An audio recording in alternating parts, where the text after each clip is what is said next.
j'aimerais qu'on parle d'espoir. Et je commencerai avec une question. Si je vous posais la question, as-tu déjà perdu l'espoir? Bon, je sais que ce matin, vous avez l'air hyper spirituel. Là. Dis à ton voisin, ta voisine, elle parle pas de toi, t'es très spirituel. Dans ce lieu. Donne-lui un coup de coude, là, s'il est en train de s'endormir. Et dis-moi, est-ce que tu as déjà perdu l'espoir? En fait, je vais vous encourager, les plus grands héros de la foi, les plus grandes héroïnes de la foi ont déjà failli perdre l'espoir. Le roi David, l'homme selon le cœur de Dieu, dans le psaume 42, verset 12, c'est écrit « Pourquoi t'as battu mon âme et gémis-tu au-dedans de moi? » Espère en Dieu, car je le louerai encore. David a dû parler à son âme parce qu'il était face à une situation il était sur le point de perdre espoir. Et moi, bien franchement, partout où je vais, j'aime le dire, hein, je suis pas ici pour vous impressionner et vous n'êtes pas ici pour m'impressionner. Hein, on est ici pour que Dieu puisse venir nous toucher, nous rafraîchir, nous restaurer et qu'on puisse briller pour lui, pour sa plus grande gloire. Et moi, il m'est arrivé juste en début de pandémie, peut-être que je vais vous surprendre, ça m'est arrivé, j'ai presque perdu l'espoir. Alors là, je vous entends penser, vous dites, « Oh, mais c'est elle, notre oratrice ce matin, quelqu'un qui a déjà failli perdre espoir. » Et en fait, j'ai déjà perdu Moi, j'ai accepté le Seigneur à l'âge de 15 ans. Et j'ai maintenant quelques années de plus. Et il y a diverses saisons dans nos vies. Et il y a eu des saisons comme dans ma vie de mère où ça a été difficile, où j'ai dû lutter contre des situations qui étaient presque perdre espoir, situation dans ma maison. Et en début de pandémie, je vais vous surprendre, mais j'avais pris un pas de foi en janvier 2020. Et moi, mon mari est pasteur à l'Église Nouvelle Vie et nous œuvrons là-bas sous le ministère de pasteur Claude Houd. Et ça fait 20 ans depuis 2000 que je travaillais à temps plein comme responsable des femmes à l'Église Nouvelle Vie. Et j'étais un travail extraordinaire, un ministère extraordinaire. Mais il y a environ, à partir de 2018-2019, le Seigneur avait déposé sur mon cœur ce désir-là, cet appel-là d'être un ministère itinérant et de voyager. Donc, en janvier 2020, après jeûne, prière, avec mon mari, le pasteur de l'Église, avec leur accord, j'ai pris la décision de faire un pas de foi et partir comme ministère itinérant, de laisser mon travail, mon ministère, mon salaire là-bas et de partir par la foi. Dites amen avec moi. Quelle femme de foi suis-je? Et là, je voyageais partout et l'agenda était bien plein et il y a même eu un ministère en début de janvier 2020. Il a dit, « Oh Stéphanie, je te vois à travers les nations. » Dites amen, j'étais bénie. Sur mes genoux, mais cette personne-là a omis un détail, c'est qu'on a eu un petit quelque chose qui a commencé en mars 2020. Et suite à ça, tout le monde a commencé à m'annuler et j'étais à Congo-Kinshasa, mars 2020, et j'ai pris le dernier vol qui faisait Kinshasa-Bruxelles et le Bruxelles-Montréal. Si on peut mettre la diapositive, regardez comment c'était. Il y avait plus personne qui voyageait. J'ai pris un des derniers vols. Alors, vous pouvez dire maintenant que Stéphanie Rieder voyage en jet privé, voyez-vous? Et c'était à l'aéroport de Bruxelles, c'était apocalyptique. On sentait vraiment cette détresse-là. Et je suis entrée à la maison, quarantaine, isolée. Et là, je me suis mis à regarder les infos. On dit au Québec en mou, là, ça veut dire en pyjama. Je regardais les infos et je me suis dit, ma vie est finie. Qu'est-ce que j'ai fait? Est-ce que j'ai pris la bonne décision? Seigneur, m'as-tu oublié? Et tu vois, je voyais tout ce que j'avais laissé à l'Église pour partir par la foi. Et dans ce moment-là, Dieu, je vous dis, j'aime Dieu de tout mon cœur, je le sais, je le suis, je suis passionnée pour lui. Mais il y a eu un moment où je me dis, Seigneur, qu'est-ce qui va se passer avec moi? Et dites-moi, rassurez-moi, là, est-ce que ça vous est déjà arrivé? Et c'est dans ce moment-là que je me suis arrêtée et j'ai écrit. Et j'avais déjà, avant la pandémie, j'avais eu cette pensée-là. Dieu m'avait donné comme, j'aime écrire, j'ai quelques livres, et le squelette d'un livre qui s'appelait Espoir. Et juste avant la pandémie, j'avais dit à mon mari, je sais pas pourquoi, mais je sens que les gens, on va avoir besoin d'espoir. N'est-ce pas? Et on avait besoin d'espoir avant la pandémie, on en a eu besoin pendant et on va en avoir besoin après la pandémie. Et dans ce temps-là, je me suis dit, il faut que ce moment-là serve à quelque chose. Et j'ai étudié beaucoup sur l'espoir et j'ai écrit un livre sur l'espoir. Et c'est magnifique comment l'espoir, les voleurs d'espoir, comment on peut avoir l'espoir pour réaliser nos rêves. Sur quoi est fondé notre espoir? Parce que comme croyants, nous devrions être les gens qui ont le plus grand espoir. Parce que Christ est mort et ressuscité. Et nous avons accès à sa présence. Donc, et dans ce livre-là, chaque chapitre se termine avec une histoire d'espoir. Et quand j'ai regardé ça, le Seigneur, j'ai commencé à écrire et le Seigneur a renouvelé mes forces. Il a renouvelé mon espoir. Et je ne sais pas comment tu es entré dans ce lieu, mais une chose est certaine. Je sais que là où tu es, Dieu voit ton cœur. Il connaît exactement ta situation. Il sait ce que tu vis. Et il est ici pour te redonner espoir si tu as besoin. Dans Romains chapitre 15, verset 13, c'est écrit, que le Dieu de l'espérance vous remplisse de toute joie et de toute paix dans la foi pour que vous abondiez en espérance. Non pas pour qu'on ait juste une petite goutte, juste quelque chose pour arriver jusqu'à la semaine prochaine. Aujourd'hui, ce matin, Dieu par le Saint-Esprit peut te donner cet espoir en abondance. Et c'est merveilleux parce que ça dit, pas parce qu'on est super spirituel, pas parce qu'on est parfait, pas parce que notre vie est parfaite, mais nous pouvons avoir l'espoir par la puissance du Saint-Esprit. Le Saint-Esprit est ici dans ce lieu et il veut venir te remplir de joie et d'espoir. Est-ce qu'il y a quelqu'un qui a besoin ce matin? Est-ce que quelqu'un a besoin d'être rafraîchi par le Saint-Esprit? Et en fait, l'espoir, je veux vraiment qu'on fasse attention parce que l'espoir, on dirait que c'est un peu le parent pauvre de la foi. Tu sais, t'as la foi, là, mais l'espoir, c'est comme juste en dessous.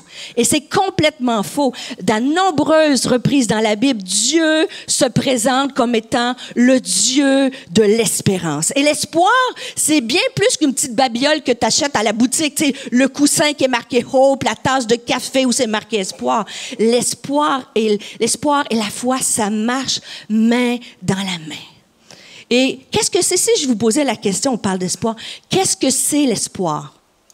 Exactement. Si je descendais dans les rangées et je me passais avec le micro puis je vous faisais, c'est quoi l'espoir? En fait, l'espoir, c'est le fait d'espérer, d'attendre avec confiance la réalisation de quelque chose. Et ma question pour toi, est-ce que tu attends encore aujourd'hui la réalisation de quelque chose? Est-ce que tu attends encore aujourd'hui avec espérance la réalisation d'une promesse que Dieu t'a donnée pour ta vie, pour ta maison, pour ton futur, pour ta carrière? Ou est-ce que tu as perdu espoir? Ça ne veut pas dire que tu es désespéré. Mais ça veut dire que peut-être que tu n'attends pas avec anticipation. Et qu'aujourd'hui, Dieu veut te redonner en abondance cette foi de croire qu'il est le Dieu de toute possibilité. Il est celui qui peut te guérir aujourd'hui. Il est celui qui peut calmer l'anxiété aujourd'hui. Il est celui qui peut te parler et te donner direction pour ton futur. Il est celui qui peut ramener tes enfants à la maison. Il est celui qui peut te faire justice lorsque tu as été traité injustement. Il est celui qui peut guérir ton passé si tu as été abusé. Mais parfois, avec l'usure de la vie, bien que nous aimons Dieu de tout notre cœur, il peut arriver que nous n'attendions plus avec espoir la réalisation des promesses de Dieu. Et j'aimerais te dire aujourd'hui, on ne choisit pas les obstacles que nous devons affronter. Peut-être que tu es dans une lutte aujourd'hui que tu ne l'as pas choisie. Tu vis quelque chose, une situation d'injustice que tu n'as pas choisie. Peut-être que tes enfants sont loin de Dieu. Prie. Dans la toxicomanie, dans la dépendance, qui ont fait des choix, qui ont des conséquences pour leur vie. Tu n'as pas choisi ça. On ne choisit pas les défis, les obstacles que nous devons affronter, mais nous pouvons choisir la façon de les surmonter. Et ce matin, je te propose l'espoir. Qu'est-ce que c'est l'espoir? L'espoir, c'est un choix qui ne dépend pas de nos émotions, des circonstances ou de notre personnalité. Et j'aime le dire, l'espoir, c'est un choix qui ne dépend pas de nos émotions. Au contraire, les émotions sont des voleurs d'espoir. Et bien souvent, ce matin, on a eu un temps de louange incroyable. La présence de Dieu est là. Mais quand arrive lundi, mardi, mercredi, des fois, lorsqu'on est face au stress, au tourbillon de la vie, les émotions sont plus là. Mais tu peux faire aujourd'hui le choix. Je choisis l'espoir. Dr. G. Kick, c'est une femme qui a étudié beaucoup sur l'espoir. Elle a écrit « L'espoir est l'aptitude à faire des choix qui nous permettent de continuer à aller de l'avant en dépit des circonstances. » L'espoir est un choix qui ne dépend pas de ce que tu ressens, mais qui dépend de ce que la Bible dit. Et la Bible ne ment pas. Et la Bible est une fondation solide. L'espoir est un choix qui ne dépend pas sur « je le sens ce matin ou je ne le sens pas ». Non.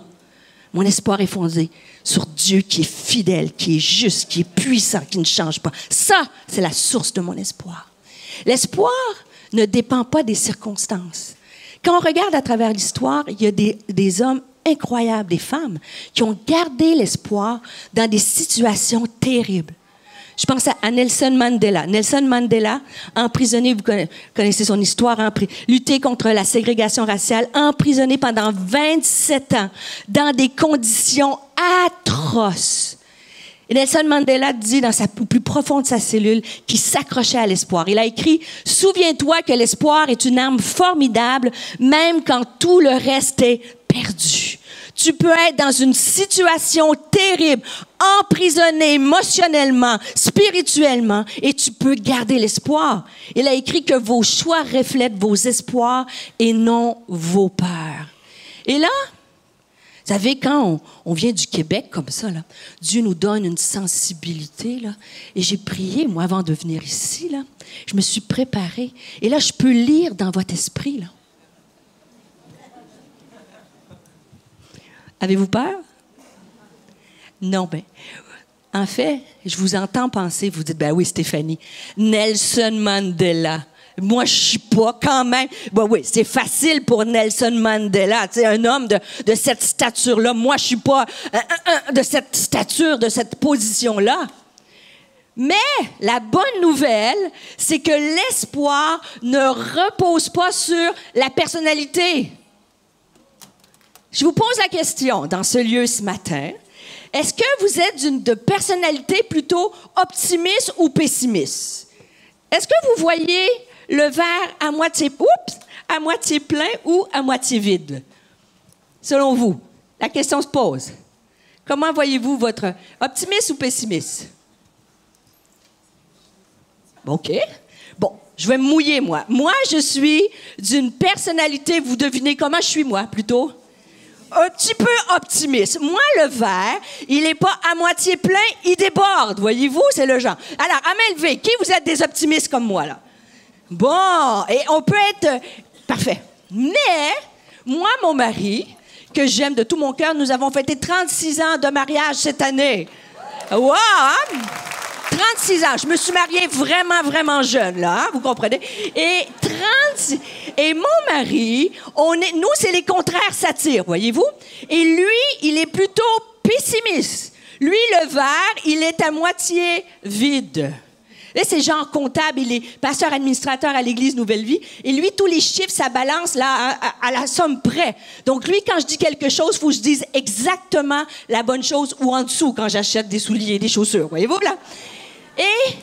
Et bien qu'il soit de nature plus pessimiste, c'est un homme qui est rempli d'espoir. Parce que son espoir ne repose pas sur ses émotions, ne repose pas sur ses circonstances et ne repose pas sur sa personnalité. Notre espoir, mes amis, ce matin, doit reposer sur une solide fondation. Notre solide fondation.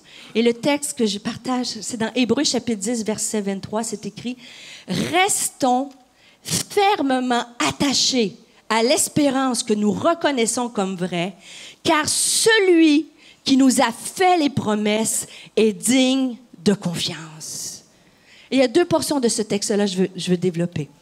La Bible nous dit, je vais commencer par la fin, celui qui nous a fait les promesses est digne de confiance.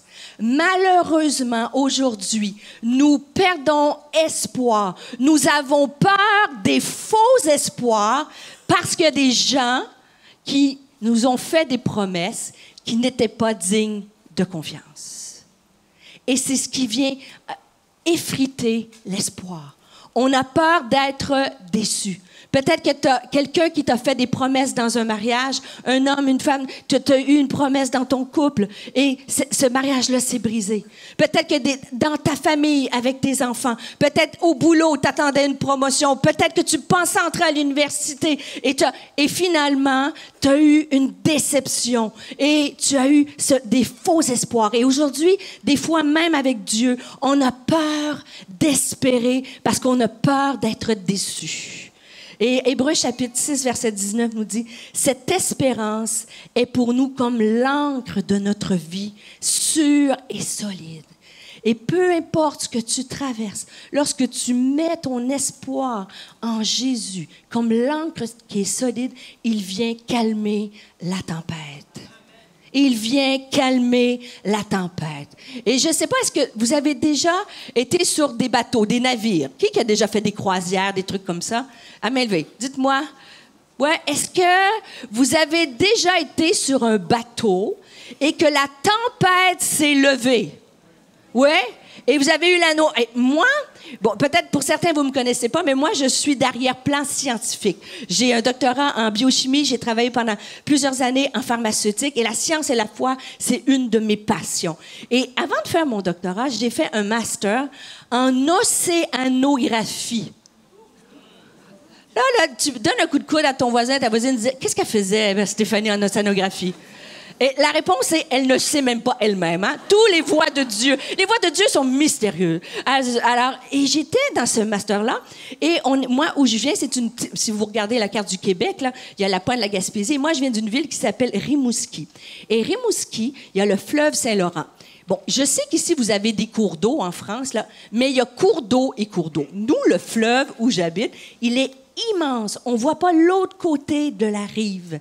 Et j'étais sur ce bateau-là océanographique et on sortait le soir et c'était en pleine nuit et on faisait des analyses chimiques, des sédiments. Et là, la tempête s'est levée. Mois d'octobre, Québec, Rimouski, au froid, je vous dis pas. Et le vent souffle, il fait noir et le bateau tangue comme ça. Et là, j'ai la nausée. J'étais la couleur de mon veston, voyez-vous. Et mon directeur de maîtrise, à cette époque-là, il me dit, et c'est la seule chose que j'ai retenue de ma maîtrise en océanographie, et il m'a dit, Stéphanie, si tu as la nausée, mange une banane. Alors, je dis, ah bon? Pourquoi? Il dit, ben parce que la banane, elle a le même goût à l'aller qu'au retour. Donc, si vous retenez quelque chose de mon message, c'est simple, si vous avez la nausée, mangez une banane. Et en fait, mais l'histoire, c'était vraiment drôle, mais quand le vent s'est levé et ça tanguait, le capitaine du navire, il a décidé de s'éloigner, de s'approcher du rivage et il a lancé l'ancre. Et l'ancre a sécurisé le bateau et tout s'est mis à être beaucoup plus calme. Et c'est exactement ce que le verset nous dit dans Hébreux, chapitre 6, verset 19.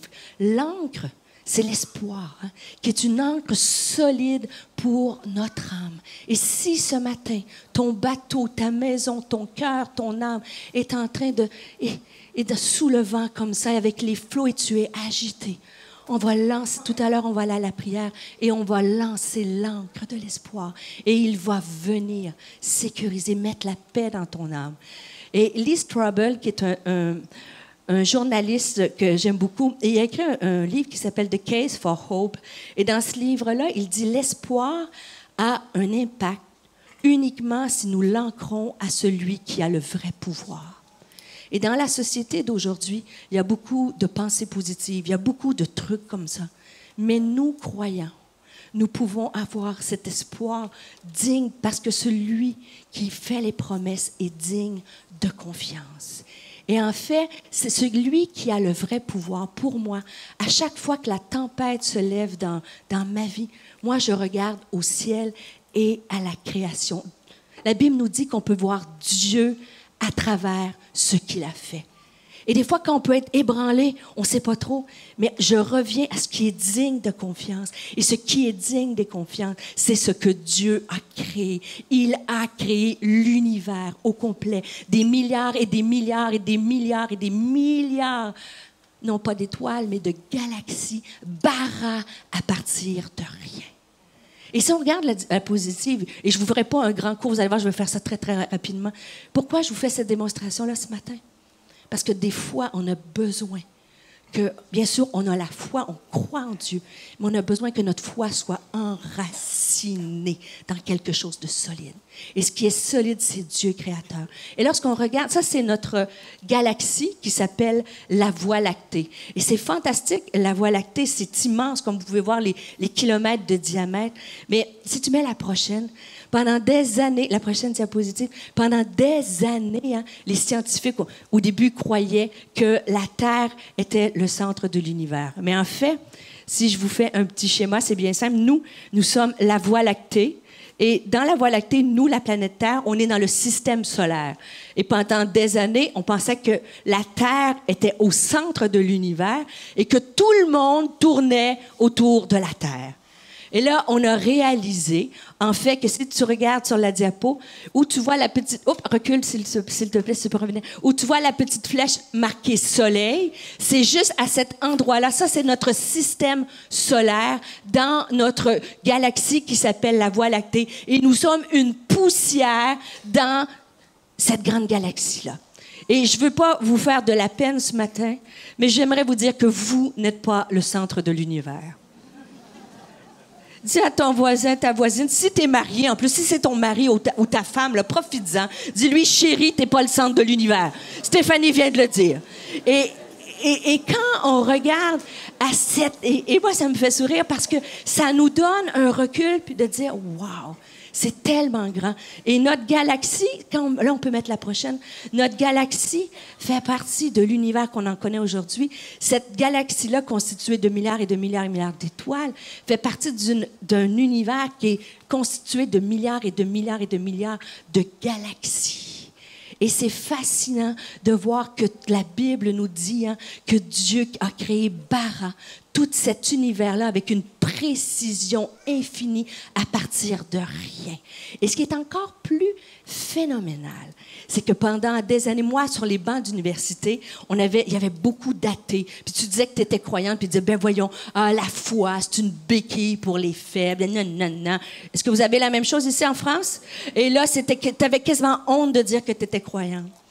Mais il y a juste un petit peu avant la pandémie, j'étais allée apporter la parole à l'église MLK Grand Paris et j'étais une fois que j'avais terminé, j'étais en vacances et je suis allée sur les Champs-Élysées. Quand même, c'était bien. Et pour nous, les Québécois, les Champs-Élysées, les boutiques, tout ça. Je sais que vous êtes détachés des biens de ce monde-là, mais... Et là, pendant que je regardais un petit peu les boutiques, voyez-vous, et j'étais avec mon mari, et on a été frappés. Si tu mets la prochaine diapositive, il y avait une enseigne sur les Champs-Élysées, et on voyait une publication d'un livre qui disait « Dieu, la science, l'épreuve, l'aube d'une révolution.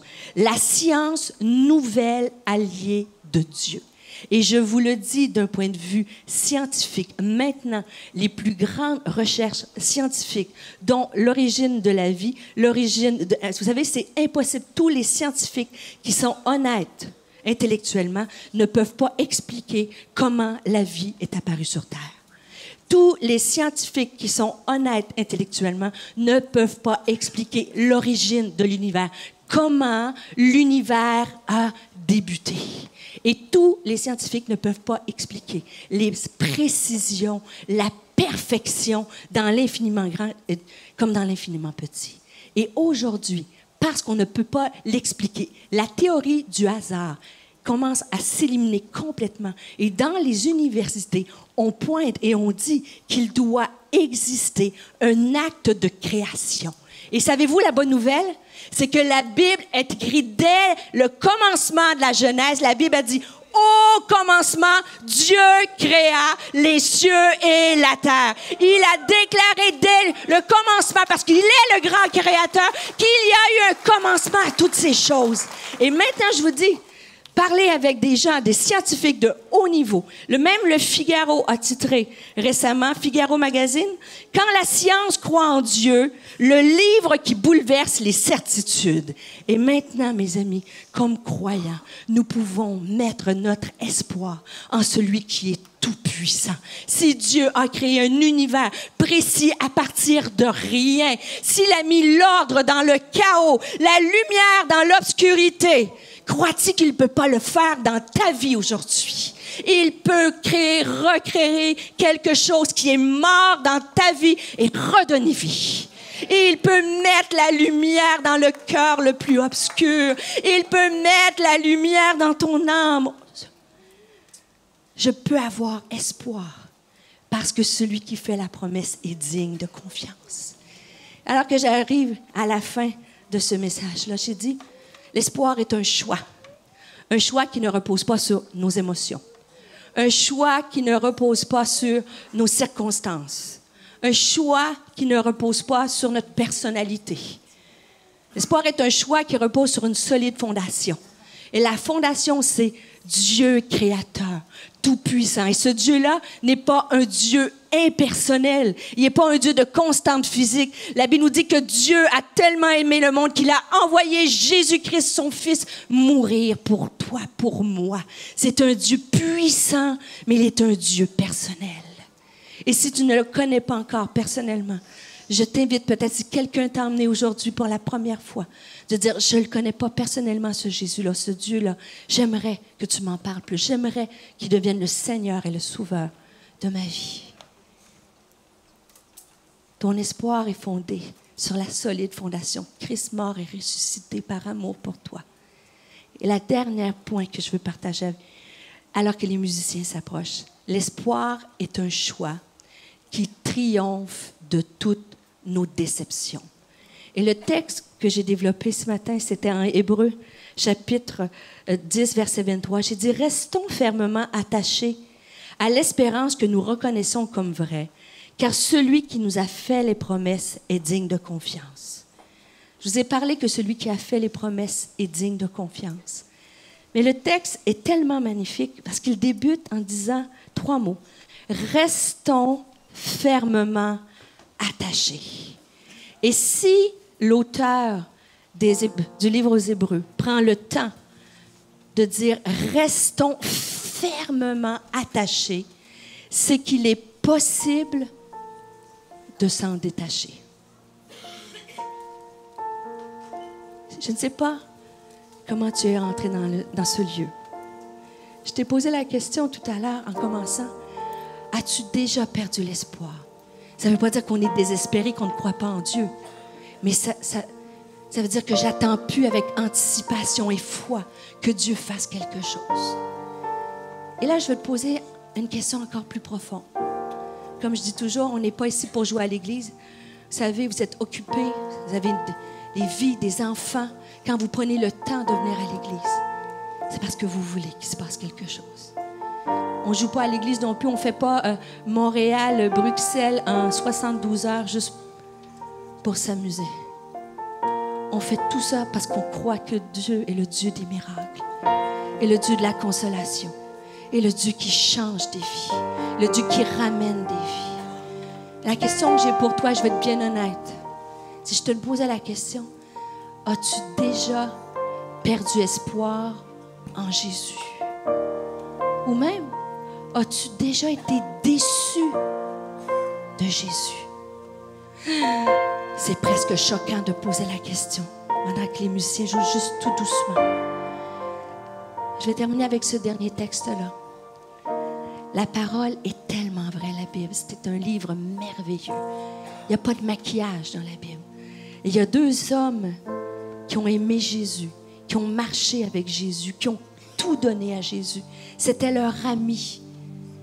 Ils l'ont vu voir, ils l'ont vu faire des miracles. Ils l'ont vu, ils ont passé du temps près de lui. Ils ont même pris ils ont cru que c'était le Messie qui devait venir. Et ces 2 hommes-là sont sur un chemin vers la ville d'Emmaüs. Vous connaissez l'histoire? Et alors que j'étais moi-même sur le chemin d'Emmaüs dans ma propre vie, le Seigneur a fait ressortir ce passage des Écritures. Me dire, Stéphanie, au fond de toi, j'ai comme l'impression que tu es déçue de moi. Déçue que Dieu n'avait pas répondu à une prière. Déçue que des choses que j'espérais n'arrivaient pas. Déçue certaines choses dans ma famille. Et quand j'ai lu ce passage-là, Dieu est venu me relever. Et je prie que ce soit la même chose pour toi. Parce que je me reconnaissais tellement. Je connais Dieu depuis X années. J'aime Dieu. Seigneur, je t'ai servi. Seigneur, je t'ai cru, je t'ai prié, j'ai jeûné, j'ai tout fait ça. Puis regarde ce qui arrive. Et ces hommes-là sont sur ce chemin-là. Et je te lis le passage. Ça nous dit, pendant qu'ils échangeaient, Luc chapitre 24, 15 à 21, si vous prenez des notes. Pendant qu'ils échangeaient leurs propos et leurs réflexions, Jésus lui-même s'approcha d'eux et les accompagna. C'est complètement fou. Regardez la suite du texte. Mais ça dit que pendant que Jésus marche avec eux, la Bible dit, mais leurs yeux étaient incapables de le reconnaître. Il leur dit, de quoi discutez-vous en marchant? Ils s'arrêtèrent, l'air attristés. L'un d'eux, nommé Cléopas, lui répondit, « Es-tu le seul parmi ceux qui séjournent à Jérusalem qui ne sache pas ce qui s'est passé ces jours-ci? » « Quoi donc, leur demanda-t-il? Ce qui est arrivé à Jésus de Nazareth. Ils vont dire, c'était un prophète. Ils sont tellement déçus. Parce qu'alors qu'ils croyaient en Jésus, à ce moment-là de l'histoire, Jésus est mort sur une croix crucifiée. Vous connaissez la fin de l'histoire, mais eux ne la connaissent pas. Alors ils sont tellement déçus, j'ai espéré, puis finalement, est-ce que tout ce qu'on a cru, c'était vrai? Est-ce que tout ce qu'il nous a dit, c'était vrai? Parce qu'en ce moment, ce qu'on voit, c'est la défaite et la désolation. Ils sont tellement déçus que ce n'est plus le Seigneur, ce n'est plus le Messie. Ils l'ont remis à un niveau. C'était un prophète. C'est plus le Messie, ils sont déçus. Ça dit, nos chefs des prêtres et nos dirigeants l'ont livré aux Romains pour le faire condamner à mort, cloué sur une croix de façon honteuse. Mais ils disent, nous avions espéré qu'il était celui qui devait délivrer Israël. Mais hélas, voilà déjà 3 jours que tout cela est arrivé. Et moi, je peux m'imaginer de croire, ils étaient certains, ils espéraient en lui. Mais pour eux, après quand la Bible précise, ça fait 3 jours, c'est que pour eux, après 3 jours, dans leur culture juive, c'était à la limite s'ils ressuscitent, mais après 3 jours, c'est impossible qu'ils reviennent parce que l'âme est sortie du corps. Donc, ce qu'il nous a dit, on a l'impression que c'est pas vrai. Et si on est honnête, notre intelligence, on croit, on aime Jésus, on aime Dieu. Mais lorsqu'on est sur le chemin d'Emmaüs, de la déception, ces hommes-là aimaient Jésus, mais la Bible nous dit qu'ils n'étaient pas capables de le reconnaître. Ils étaient tellement déçus qu'ils n'ont pas reconnu que Jésus marchait avec eux. Et je ne sais pas si c'est la même chose pour vous. Et moi, il m'est arrivé sur ce chemin-là d'avoir l'impression, t'es où Jésus? T'es où Jésus? J'ai pas l'impression que tu me vois, j'ai pas l'impression que t'es ce grand Dieu créateur-là, mais est-ce que t'es avec moi sur ce chemin d'Emmaüs? On en oublie peut-être à le ramener à un niveau commun de dire, est-ce que tu es encore capable de me guérir?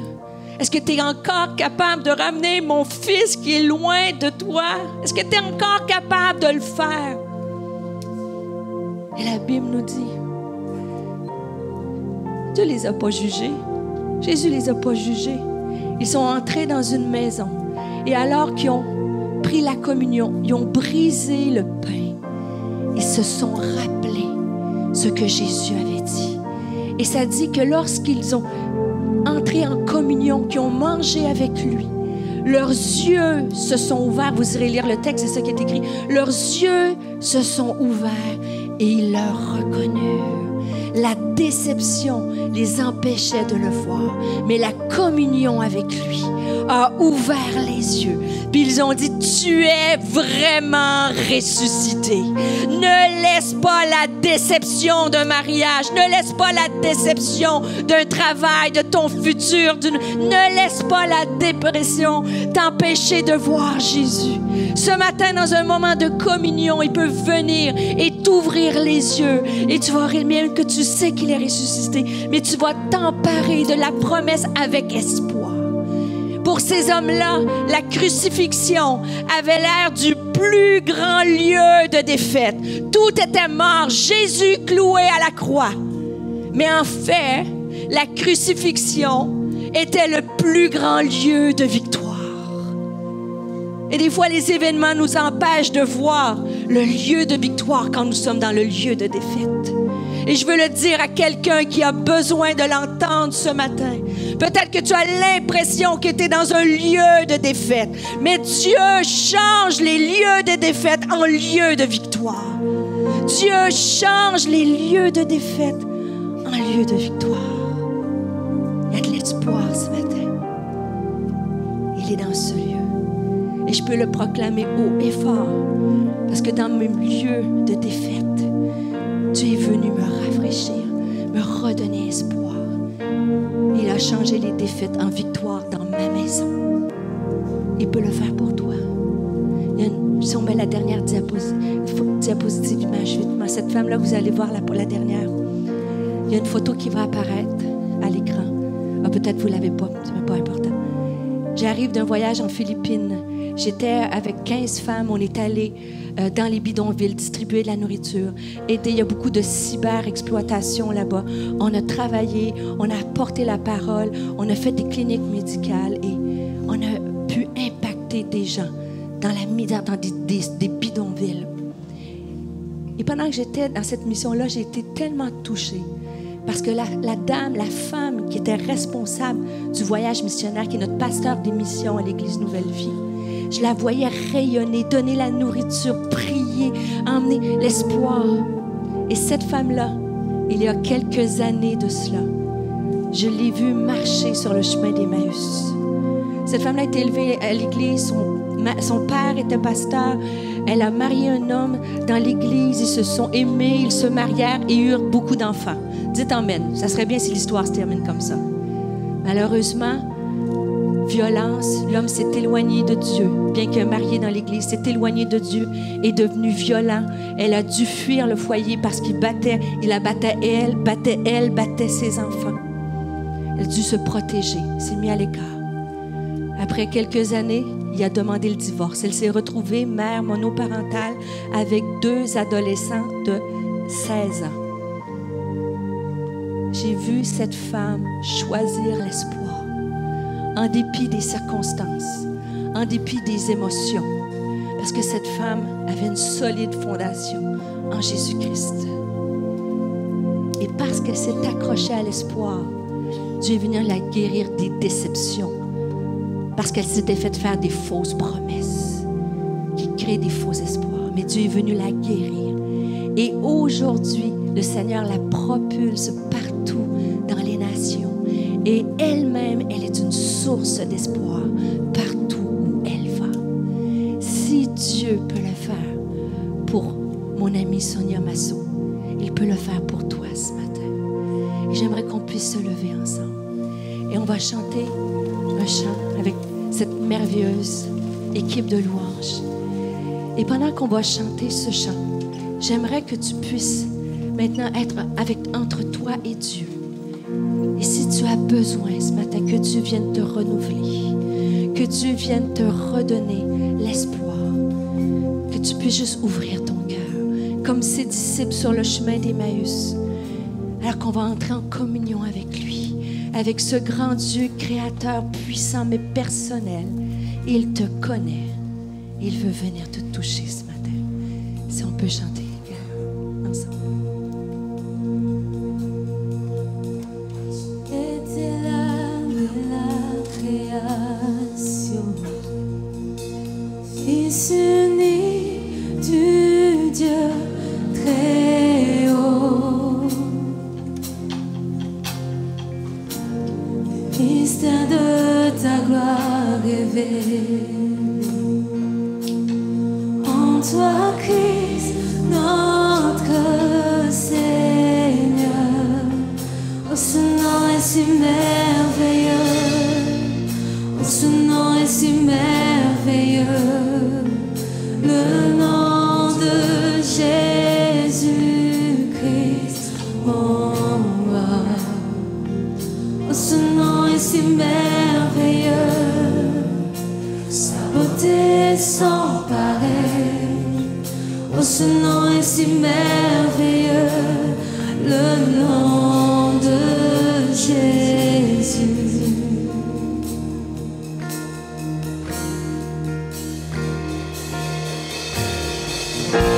Tu n'as pas voulu laisser sans nous.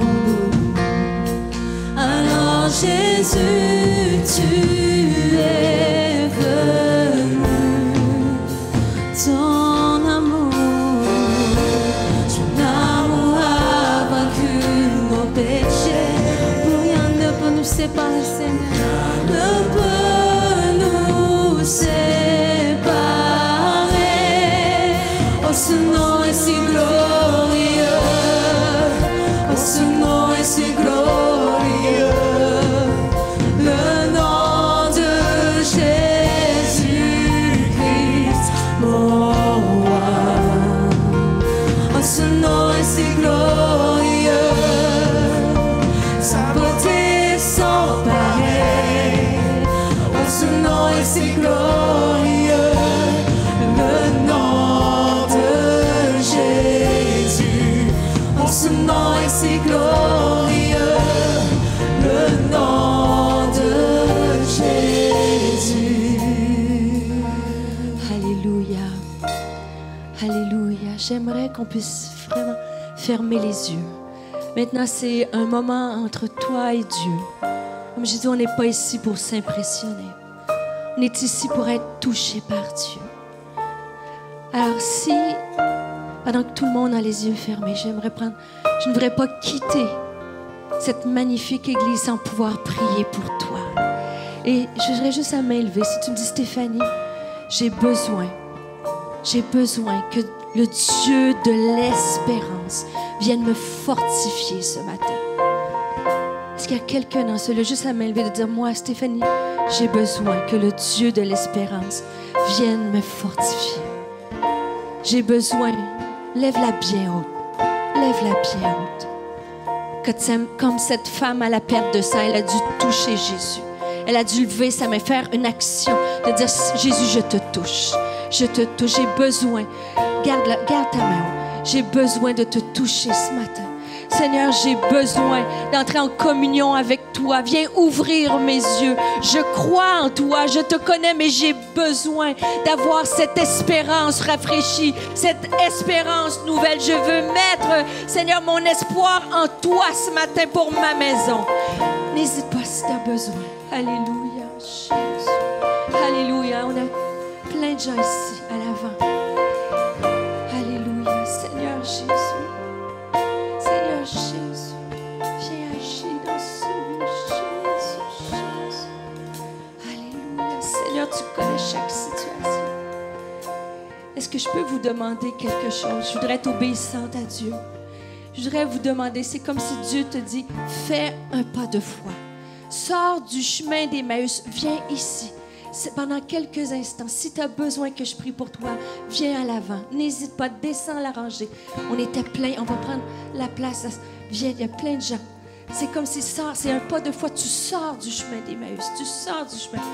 Tous ceux et celles, on était presque 80%, il n'y a pas de honte. Viens prendre ta place en avant. Viens, viens, viens, viens, viens. Viens, je t'attends. Jésus est ici, Jésus est ici. Prends le devant des gens, de tous les âges. Viens chercher l'espoir pour ta maison, l'espoir pour un enfant, l'espoir pour ton futur, l'espoir que tu as besoin d'une intervention divine de Dieu. Viens, viens. On va t'attendre, on est une famille. Viens, approche-toi, approche-toi. Alléluia, Jésus. Alléluia, Seigneur Jésus. Est-ce qu'on pourrait juste lever la main ici? Tu es en avant, tu as besoin, lève ta main. Lève tes mains là où tu es. Commence à adorer Dieu. Commence à dire, Seigneur, dis ton besoin. Dis ton besoin, parle-lui. N'aie pas peur, mets des mots, M-O-T-S sur des mots, M-A-U-X. Dis-lui sur quoi tu as été déçu. Dis-lui, fais juste répandre ton cœur. On va commencer juste à dire, Seigneur, mets des mots. Cette situation-là, j'ai perdu espoir dans cette situation-là. J'ai perdu espoir pour une guérison. J'ai perdu espoir pour mon enfant. J'ai perdu espoir pour mon mari, ma femme. J'ai perdu espoir dans mon célibat. J'ai perdu espoir pour mon futur, ma profession, ma direction. Dis-le à Jésus. Dis-le. Jésus dit, que veux-tu que je te fasse? Dis-le, dis-lui, demande-lui. Demande-lui. Alléluia, Jésus. Pendant quelques secondes, juste. Répands ton cœur devant Dieu. Juste dis-lui. Dis-lui. Dis-lui. Dis-lui. Jésus. Jésus. Jésus. Dis-lui. Saint-Esprit. Saint-Esprit, tu es ici. Saint-Esprit, tu es ici, Seigneur Jésus. Tu vois les larmes. Seigneur, tu dis que tu es ce grand Dieu créateur. Tu connais chaque étoile par leur nom. Et tu connais chaque homme, chaque femme ici. Seigneur, tu viens en ce moment guérir du passé. Il y a des hommes et des femmes dans ce lieu. Ils ont été, Seigneur, ils ont eu de faux espoirs, Seigneur. Ils ont été traités injustement, Seigneur. Mais toi, tu vois, Seigneur. Toi, tu es le juste juge, Seigneur. Seigneur, je prie premièrement que tu viennes guérir des passés brisés, Seigneur. Certains sont avec des chocs émotionnels dans ce lieu, d'un traumatisme, d'un événement, Seigneur. Et tu viens ce matin guérir au plus profond, Seigneur. Tu viens guérir, Seigneur. Tu viens consoler. Alléluia, Seigneur. Tu viens restaurer. Seigneur, je te prie pour des déceptions. Je prie que tu viennes guérir, Seigneur, des gens qui sont déçus. Tu enlèves la déception ce matin et tu la remplaces par l'espoir, Seigneur. Seigneur, je viens devant toi avec l'autorité que tu me donnes dans le nom de Jésus. Seigneur, que je puisse diminuer, que tu prennes toute la place, Seigneur. Seigneur, tu dis qu'à la croix, le voile a été déchiré. J'ai accès, nous avons accès à la puissance du Dieu puissant. Alors, Dieu puissant, créateur qui crée à partir de rien, tu crées ce matin, Seigneur. Tu crées quelque chose de nouveau. Tu crées une foi nouvelle, un espoir nouveau, Seigneur Jésus. Seigneur, souffle. Je prie que tu donnes dans ce lieu le don de la foi. Tu donnes à quelqu'un dans ce lieu le don de la foi, de voir les choses qui ne sont pas comme elles vont devenir.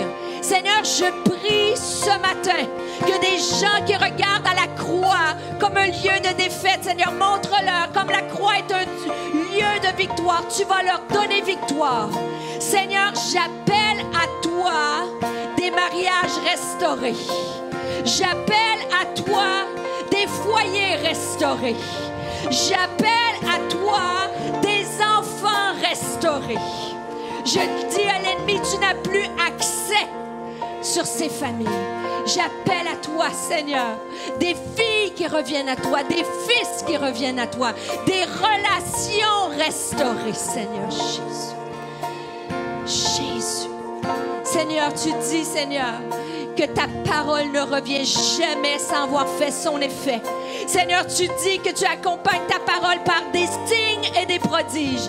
Alors, Seigneur, je prie, tu vois la foi de mes amis, mes frères et sœurs dans ce lieu. J'appelle le miracle dont ils ont besoin. Un miracle émotionnel, une guérison émotionnelle, une guérison spirituelle, une guérison physique, Seigneur. Tu es le Dieu de toute éternité. Tu es notre solide fondation. Tu es digne de confiance, Seigneur. Tu es Dieu créateur de l'univers. Tu n'es pas un homme pour mentir. Ce que tu promets, tu l'accomplis, Seigneur. Ce que tu promets, tu l'accomplis, Seigneur. Nous voulons prendre par la foi ces promesses. Seigneur, tu es notre berger. Seigneur, tu ramènes dans ce lieu des hommes et des femmes dans des verts pâturages et des eaux paisibles. Je prie pour l'anxiété. Je prie pour l'insomnie. Je prie, Seigneur, pour la dépression. Seigneur, tu viens mettre la paix dans les cœurs. Seigneur, tu viens guérir. Je te prie pour une paix qui surpasse toute intelligence dans ce lieu. Je prie qu'il y ait un avant et un après. Que l'anxiété puisse tomber. Seigneur, que les peurs puissent quitter. Que tu enlèves la crainte du futur. Alléluia. Tu enlèves inquiétude. Tu dis à quelqu'un qu'il n'a rien à craindre, que tu vas pourvoir. Tu vas pourvoir. Tu es le Jéhovah Jireh, celui qui pourvoit, Seigneur. Alors tu enlèves la peur, tu enlèves la crainte du lendemain, Seigneur. Seigneur, je prie pour quelqu'un qui a besoin d'une direction. Seigneur, ta parole est une lampe à nos pieds. Je prie pour quelqu'un dans ce lieu qui a besoin d'une direction de ta part, que dans les prochains jours, il puisse recevoir un réma par ta parole, Seigneur, dans ta parole. Seigneur, je prie pour des temps de rafraîchissement. Seigneur, tu rafraîchis, Seigneur. Quelqu'un a besoin de ces verts pâturages, de ces eaux vives. Je prie pour des moments de rafraîchissement, Seigneur. Alléluia, Saint-Esprit. Alléluia, ça dit, vous recevrez une puissance. Le Saint-Esprit survenant sur vous, qui sera tous les jours avec vous. Alors, Saint-Esprit, consolateur, paraclétos, celui qui nous porte, tu viens, Seigneur, rafraîchir d'une façon fraîche. Alléluia, Jésus, Jésus, Jésus. Alléluia, tu souffles, tu souffles, tu souffles, tu souffles, tu souffles, tu souffles, tu souffles, Jésus. Alléluia, Jésus. J'aimerais prier pour quelqu'un. Alors qu'on va déclarer la victoire dans quelques instants, on va élever le nom de Jésus. J'aimerais prier pour quelqu'un que tu es venu dans ce lieu et tu luttes avec des pensées qui sont noires, des pensées négatives. Le Seigneur a dit, j'ai mis devant toi la mort et la vie. Choisis la vie. Quelqu'un qui a besoin de savoir que Dieu te voit dans ta détresse. Dieu comprend ta peine. Il te dit, fais-moi confiance. Choisis-moi. Choisis-moi. Choisis la vie. Car j'ai des projets pour toi, dit l'Éternel. Projets de paix et non de malheur. Alors dis aux pensées négatives, Dieu a des projets de paix pour ma vie. Dieu a des projets de paix pour ma maison et non de malheur, afin de te donner un avenir à espérer. Dieu a un avenir rempli d'espérance. Ne mets pas un point à la phrase de ta vie quand Dieu a mis une virgule. Dieu va transformer toute situation. Et ce que l'ennemi avait prévu pour le mal, il va le changer en bien. Saisis-le ce matin. Dieu a des projets de paix. Je prends autorité contre toute pensée négative. Seigneur, nous amenons toute pensée captive à la connaissance de Christ. Et la connaissance de Christ, c'est que nous sommes aimés, nous sommes rachetés, nous sommes pardonnés. Nous avons un Père, nous avons un avocat qui plaide pour nous. Nous avons accès à la guérison et la puissance. C'est la vérité, c'est ce qui est la vérité. Ce n'est pas ce que l'ennemi dit, la vérité. C'est que tu es Dieu puissant. La vérité, c'est que tu reviens chercher ton Église. La vérité, c'est que tu nous as préparé une place, Seigneur, où il n'y aura plus de souffrance. Alors, Seigneur, viens. Viens, Seigneur. Alléluia. Alléluia. Prends courage, Jésus a dit. Vous aurez des tribulations dans le monde, mais prenez courage. J'ai vaincu le monde. J'ai vaincu le monde. Dieu te donne la victoire ce matin. Est-ce qu'on peut acclamer le roi des rois? Est-ce qu'on peut pousser un cri de victoire à l'avant? Est-ce qu'on peut remercier Dieu puissant, Dieu puissant, Dieu?